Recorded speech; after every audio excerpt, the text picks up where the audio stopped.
पुचका खाने वाली चुड़ैल। रात को अचानक राधिका मौसी को किचन से कुछ गिरने की आवाज आई।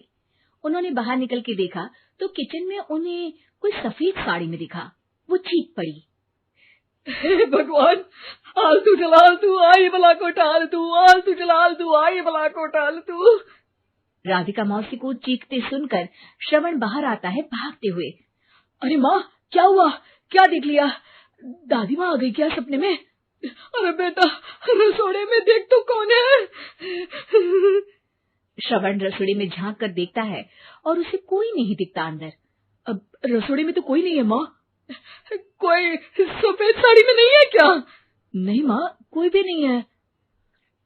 चिल्लम चिल्ली की आवाज सुनकर काजल भी वहां आ जाती है। अब क्या हो गया माँ जी? अरे बेटा, रसोड़े में एक चुड़ैल थी सफेद साड़ी में। अरे क्या कर रही थी वो अंदर?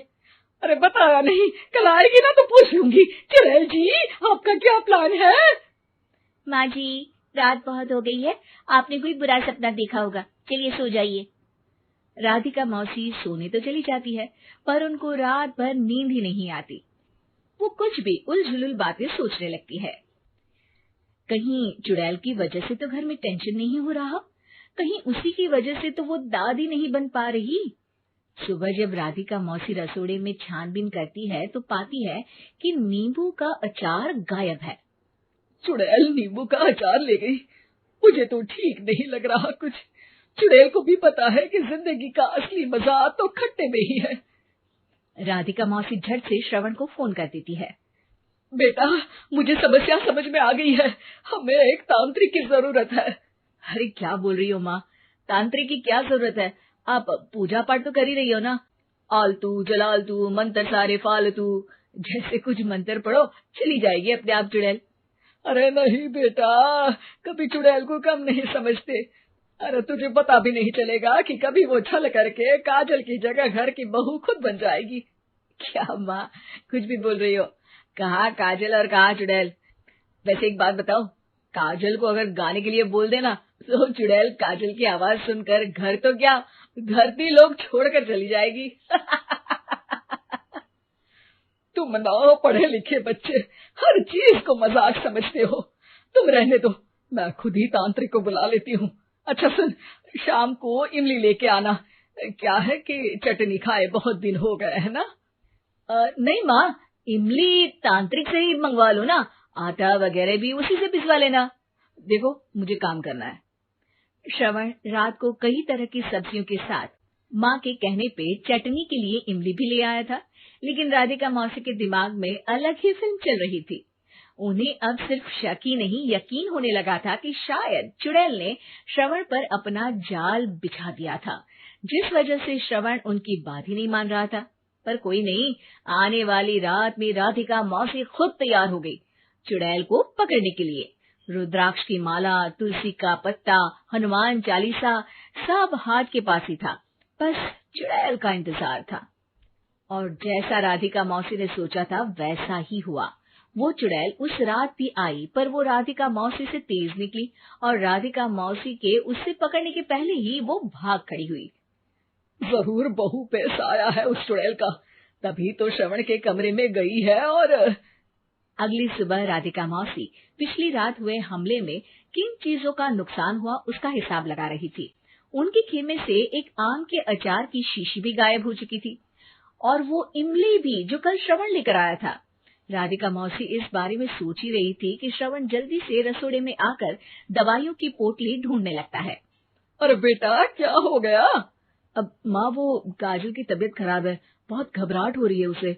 हे भगवान, मैंने पहले ही कहा था कि तांत्रिक को बुला लेते हैं, पर नहीं, अब देखो उस चुड़ैल ने काजल को अपने वश में करना शुरू भी कर दिया है। हालांकि श्रवण भूतों में विश्वास नहीं करता था, पर अब वो भी डर जाता है और राजी हो जाता है एक तांत्रिक को बुलाने के लिए। कुछ ही घंटों में तांत्रिक आ जाते हैं और राधिका मौसी तांत्रिक जी को सब बता देती है। घोर संकट, घनघोर संकट, चुड़ैल को मारू जोर चाकट, ओम भट स्वाहा खटखा के आहा। अरे ये क्या मंत्र है?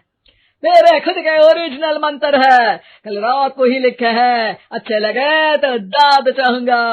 एक और मंत्र सुनो, अर्ज किया है, आब्राकडाब्रा, दिल्ली, बम्बई, आगरा, चंदा मामा सोबरले, सुरन मामू जारा। ये मंत्र है? अरे कोई चालीसा वालीसा पढ़ो ना। वक्त कम है, 40 नहीं पड़ेंगे, 20-25 में काम चलाना पड़ेगा।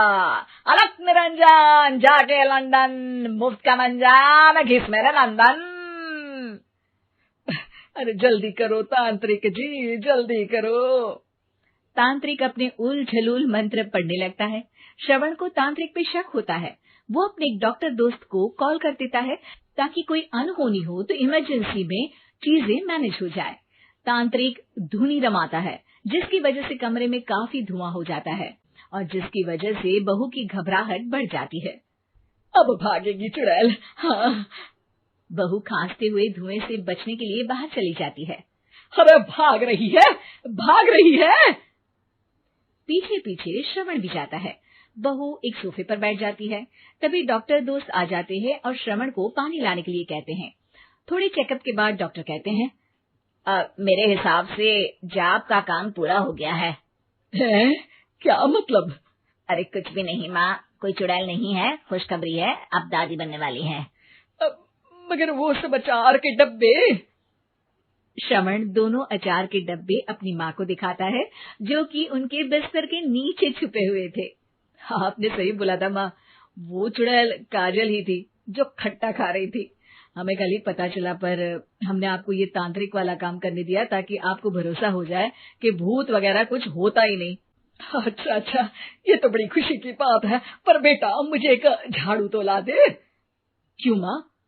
ये तांत्रिक का भूत उतारती हूँ मैं। अब तांत्रिक राधा मौसी के डर से घर से भाग निकलता है और राधा मौसी उसके पीछे भागती है। अरे संकट ये घनघोर है, तांत्रिक मुआ चोर है।